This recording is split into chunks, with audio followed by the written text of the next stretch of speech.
रामपुर के जंगल में टुनी चिड़िया अपने सास और पति के साथ रहती थी। उसका पति छोटा सा मजदूर था। वो बहुत ही गरीब था। उसकी आमदनी से सिर्फ घर का खर्च ही चल पाता था। पर टुनी बहुत मेहनती थी। वो अपने पति की मदद करना चाहती थी। वो चाहती थी कि वो क्या करे जिससे उसके घर के हालात अच्छे हो जाएं। वो बहुत बड़े बड़े सपने देखा करती थी। टुनी के घर के सामने सुंदरी कौवी भी रहती थी। वो बहुत ही अमीर थी। वे महंगे महंगे कपड़े पहनती थी और बड़े घर में रहती थी। उसे देखकर टुनी को भी उसी की तरह जिंदगी जीने का मन करता था। पता नहीं मेरी किस्मत कब खुली। ये सुंदरी कौवी तो सिर्फ शॉपिंग करती रहती है और मैं यहाँ सिर्फ घर का काम में लगी रहती हूँ। काश मेरा भी पति सुंदरी कौवी की पति की तरह अमीर और बिजनेसमैन होता, तो आज मेरे पास भी बड़ा घर, महंगे कपड़े और गाड़ियाँ होती। अरे मुझे भी तो बहुत अच्छी चूड़ियाँ बनानी आती है, तो क्यों ना मैं अपनी हुनर का इस्तेमाल करूँ। क्यों ना मैं चूड़ियाँ बनाना शुरू कर दूँ और उसे बेचना शुरू कर दूँ। ये सही रहेगा। इससे सोनू की मदद भी हो जाएगी और पैसे भी आने लगेंगे।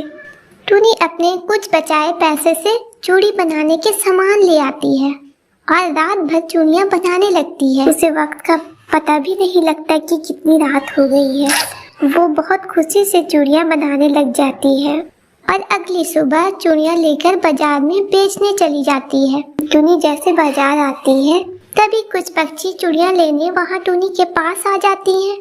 अरे बहन, ये चूड़ियाँ कैसे है? 10 रुपए दर्जन है।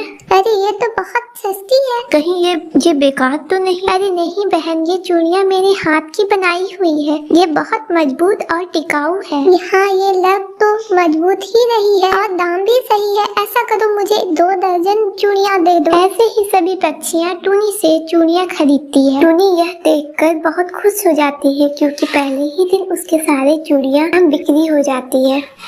टुनी जब रात में पैसे गिनती है तो वो बहुत खुश हो जाती है। ये तो बहुत सारे पैसे हैं। ऐसा करूंगी, मैं इन पैसों से और जो जमा होंगे उन पैसों से मिलाकर एक घर खरीदूंगी। हमारी सारी परेशानियां धीरे धीरे दूर हो जाएगी, क्योंकि सोनू के इतने मेहनत के बाद भी केवल घर के खर्च ही पूरे होते हैं। इसके बाद रोज टुनी अपनी बनाई चूड़ियां बाजार में लाती है और उन्हें बेच देती है। ऐसे में उसकी ग्राहक बहुत बढ़ गई। टुनी की चिड़िया बाजार में आते ही खत्म हो जाती थी। टुनी यह देखकर बहुत खुश हो जाती है। उसकी ग्राहक रोज बढ़ने लगती है। इस तरह टुनी अपने लिए एक अच्छा सा घर ले लेती है और अपने पति और सास के साथ खुशी खुशी जीवन बिताने लगती है। सुंदरवन के जंगल में टुनी चिड़िया अपने सास के साथ रहती थी। टुनी का पति अंडे का काम किया करता था। उसकी दुकान के अंडे ताजे हुआ करते थे, जिसके चलते सोनू कबूतर की दुकान में बहुत भीड़ हुआ करती थी।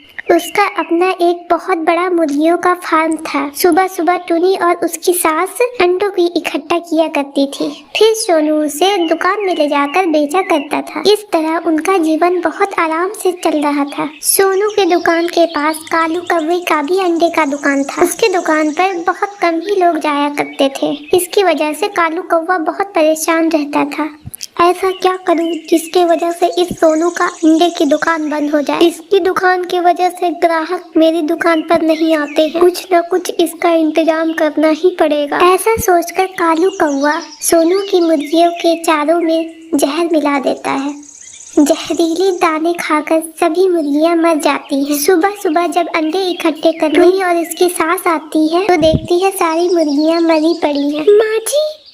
माँ जी देखिए, जल्दी यहाँ आइए। ये क्या हो गया? सारी मुर्गियाँ मर चुकी हैं। वो जोर जोर से चिल्लाने लगती है। टुनी की चिल्लाने की आवाज सुनकर उसकी सास वहाँ पहुँचती है। ये देखिए माँ जी, सारी मुर्गियाँ मर गई हैं। एक साथ सारी मुर्गियाँ कैसे मर गई? लगता है बहू, किसी ने जानबूझकर हमारी मुर्गियों को मार दिया। बहू, ये सब क्या हो गया? उन दोनों की रोने की आवाज सुनकर सोनू कबूतर वहाँ आ जाता है।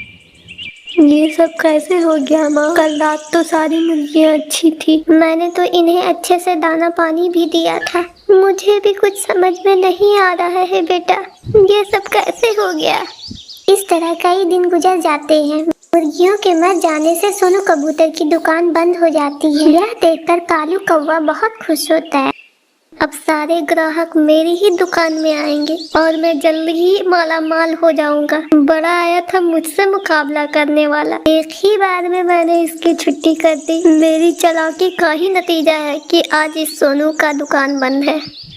एक दिन सोनू कबूतर अपनी दुकान की तरफ से गुजर रहा था। अभी कालू कौवा उसे देखता है। अरे ओ सोनू भाई, कहाँ जा रहे हो? तुम्हारे मुर्गियों के बारे सुना, बहुत बुरा लग रहा है। ऐसा करो, तुम मेरे दुकान से कुछ अंडे ले जाकर अपनी दुकान में बेचना शुरू कर दो। कालू कौवा की बात सुनकर सोनू कबूतर कौवे को कुछ जवाब नहीं देता है और वहाँ से चला जाता है। वो बहुत दुखी था। एक दिन टुनी चिड़िया बहुत ही उदास बैठी थी। तभी उसके घर उससे मिलने के लिए मीठी तोती आती है। टुनी चिड़िया को उदास देखकर मीठी तोती पूछती है, क्या बात है टुनी बहन, तुम इतनी उदास क्यों बैठी हो? क्या बताऊं मीठी बहन, जब तुम जंगल घूमने गई थी तभी मेरे घर एक घटना घट गई। पता नहीं कैसे हमारी सारी मुर्गियाँ मर गई और सोनू की दुकान बंद हो गई। हमारे पास इतने पैसे भी नहीं कि हम लोग फिर से मुर्गियों का फार्म बनाएं। ये तुम क्या कह रही हो टुनी बहन? मुझे तो इस बारे में कुछ पता भी नहीं था, लेकिन तुम चिंता मत करो, मैं आ गई हूँ, सब कुछ ठीक हो जाएगा। ये लो, मेरे पास कुछ जादुई बीज है। मैं दूसरे जंगल घूमने के लिए गई थी, तभी एक जादूगरनी ने मुझे ये बीज दिए थे। तुम्हें पता है ये जादुई अंडे की बीज है। मैं तो अंडे खाती नहीं, इसीलिए ये मेरे किसी काम के नहीं है। इसलिए इन बीजों को देने के लिए मैं तुम्हारे पास आई हूँ। इन बीजों को तुम अपने खेतों में बिखेर देना। इतना कहकर मीठी तोती वहाँ से चली जाती है। फिर टुनी चिड़िया अपने सास के साथ मिलकर उन बीजों को अपने खेतों में बिखेर देती है। अगले दिन जब वह अपने खेत में जाती है तो उनके खुशी का ठिकाना नहीं रहता है। उनके पूरे खेत में अंडे उगे हुए थे। दोनों सास बहू मिलकर जल्दी जल्दी उन अंडों को इकट्ठा करते हैं और सोनू कबूतर उन अंडों को ले जाकर फिर से अपनी दुकान में बेचना शुरू कर देता है। जल्द ही उसके सारे ग्राहक फिर से वापस आना शुरू कर देते हैं। फिर सोनू कबूतर अपने परिवार के साथ खुशी खुशी जीवन बिताने लगता है।